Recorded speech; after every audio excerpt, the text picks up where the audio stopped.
전도서 11장 1절에서 10절입니다. 키워드는 지혜로운 삶의 방식, 수고와 기쁨, 하나님 안에서의 삶입니다.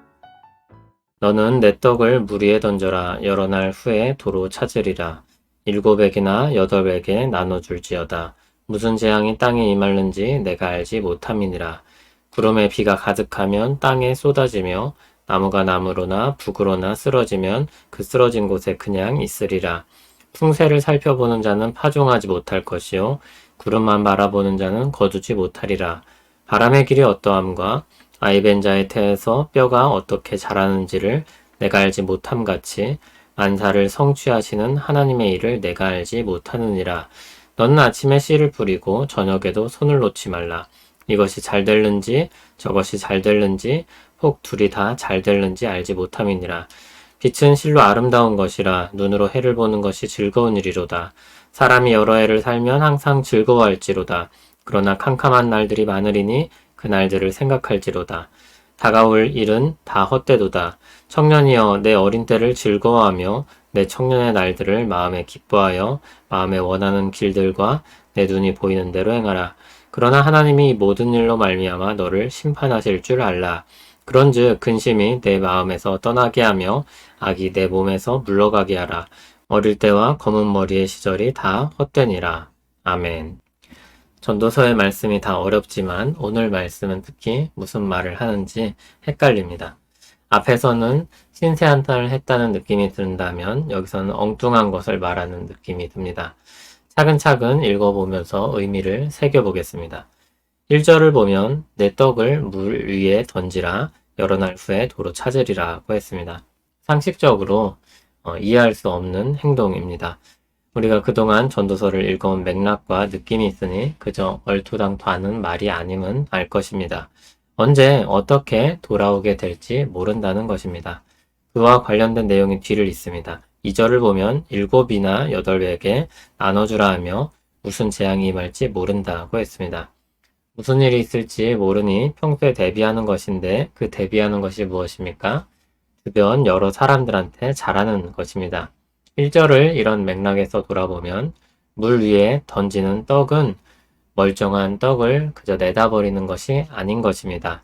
누군가 그렇게 해서라도 먹을 것을 얻도록 던지는 것입니다. 물 위에 떡을 던지면 던진 사람은 되찾지 못할 것입니다. 하지만 그것을 받아 누리는 사람이 있을 것입니다. 그런 것처럼 우리가 누군가를 도울 때 갚아줄 것을 기대하지 않고 베푸는 것입니다. 그러다 혹 갚는 사람이 있다면 감사한 일입니다. 세상이 어찌 될지 모르는 가운데 일단 내게 주어진 것이 있고 나눌 수 있다면 그것으로 나누고 베풀며 사는 것입니다. 3절에선 구름에 비가 가득하면 쏟아지고 나무가 쓰러지면 그 쓰러진 곳에 있는다 했습니다. 4절을 이어서 읽어야 합니다. 풍세를 살펴보는 자는 파종을 못할 것이고 구름만 바라보는 자는 거두지 못한다고 했습니다.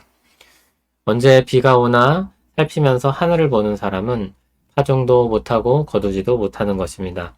우리가 아는 것은 비가 오면 구름이 가득해졌다는 것이고 나무가 어느 한쪽으로 쓰러지면 그렇게 되었구나 아는 것입니다. 일이 일어나기 전까지는 모르는 것입니다. 그러므로 지혜로운 사람은 예측하기 위해 기다리고 재는 게 아니라 일단 해보고 자신이 할 수 있는 한도 내에서 방비를 하는 사람입니다. 이러한 말씀이 계속됩니다. 바람의 길이 어디로 나 있는지 모르고 아이벤 자의 태에서 뼈가 어떻게 자라는지 모릅니다. 그처럼 만사를 성취하는 하나님의 일을 알 수가 없는 것입니다. 그러므로 아침에 씨를 뿌리고 저녁에도 수고하여 일하는 것입니다. 무엇이 결실을 맺을지 모르기 때문입니다. 양다리 걸치고 문어발식 확장을 권장하는 말이 아닙니다. 오히려 그런 모습을 보면 전도자는 욕심이 과하고 생각이 많아 좋지 않을 것이라고 말할 것만 같습니다. 내일 일을 알 수 없으니 주어진 오늘 열심히 살아보라는 것입니다. 그러면 일만 열심히 하면 되냐? 또 그렇지도 않습니다. 7절, 8절을 보면 하나님이 주신 아름다움을 즐거워하고 기뻐하라고 했습니다. 오늘 주신 즐거움은 즐거워하도록 주신 것입니다. 그날을 헛되이 흘려보내는 것도 어리석은 것입니다. 물론 어두운 날도 많을 것입니다. 그러나 주신 기쁨은 즐거워하도록 주신 것입니다. 그날을 누리는 것도 사람의 본분입니다. 9절, 10절은 앞의 내용과 균형을 맞춰줍니다. 청년의 때, 즉 젊거나 힘이 있어 무언가를 할 수 있을 때, 다시 말해 살아 숨쉬고 있을 때 즐거워하고 원하는 것을 하라고 했습니다. 그러나 그 모든 일들을 하나님이 심판하신다 했습니다. 어떻게 살았는지 판단하신다는 것입니다. 그러므로 즐거워하되 죄를 지으라는 말은 아닌 것입니다. 10절에서 근심을 떠나게 하고 악이 물러가게 하라고 했습니다. 오늘은 비가 오니 내일 파종하자. 오늘은 바람이 부니 일단 기다리자. 그렇게 근심에 쌓여 살지 말고 즐거워하다가 쾌락에 빠져 죄악으로 치닫는 길로 들어서지도 말고 하나님이 허락하신 것들 안에서 기뻐하자는 것입니다. 어릴 때와 검은 머리의 시절, 생기가 있고 죽음이 오지 않을 것만 같은 때, 그때 이 지혜의 말씀을 새겨야 할 것입니다. 아우구스티누스가 한 설교에서 하나님을 사랑하면서 당신이 기뻐하는 일을 하라고 했습니다. 오늘 말씀을 잘 담아내는 표현입니다. 이 말 안에 하나님 사랑, 우리의 일, 우리의 기쁨, 이런 주제들이 다 들어있습니다. 지혜로운 삶의 방식은 하나님의 일들을 헤아려 선제적으로 대응하는 것이 아닙니다. 하나님이 오늘 주신 것들을 가지고 힘써 살고 즐거워하며 사는 것입니다. 그런데 그 힘써 수고하고 즐거워하는 삶 중간중간에 잃어버리는 것들도 있고 캄캄한 날들도 많습니다. 그때 하나님이 통치하시는 일들에 의구심과 불만을 품는 것이 아니라 하나님의 선하심과 뜻을 믿고 바라며 견디는 것입니다. 하나님은 어느 날 물 위에 던진 떡을 되찾게 하시기도 하실 것입니다. 우리가 뿌린 씨가 싹트고 열매 맺게 하실 것입니다. 하나님을 사랑하고 믿고 바라며 오늘의 수고를 다하고 그 안에서 기뻐하는 것입니다. 신자의 삶은 하나님 안에서 수고하고 기뻐하는 것입니다. 그리고 생각지 않은 어려움이 닥쳐올 때 모든 것을 하나님을 붙잡고 뚫고 가는 것입니다. 그래서 신앙은 쾌락주의도 아니고 금욕주의도 아닙니다. 이상주의도 아니고 냉소주의도 아닙니다. 하나님을 믿는 믿음으로 사는 것입니다. 하나님을 사랑하며 기뻐하며 사는 것입니다. 하나님 안에서 수고하며 사는 것입니다.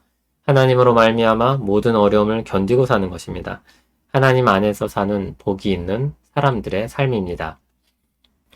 망설이고 있는 선한 일이 있다면 일단 해보시길 바랍니다. 물 위에 떡을 던져 보십시오. 그리고 잊어버리길 바랍니다. 주어진 일들이 있다면 책임감을 가지고 힘써 일하시길 바랍니다. 좋은 날을 기다리다가 머리가 하얗게 될 것을 두려워하시길 바랍니다.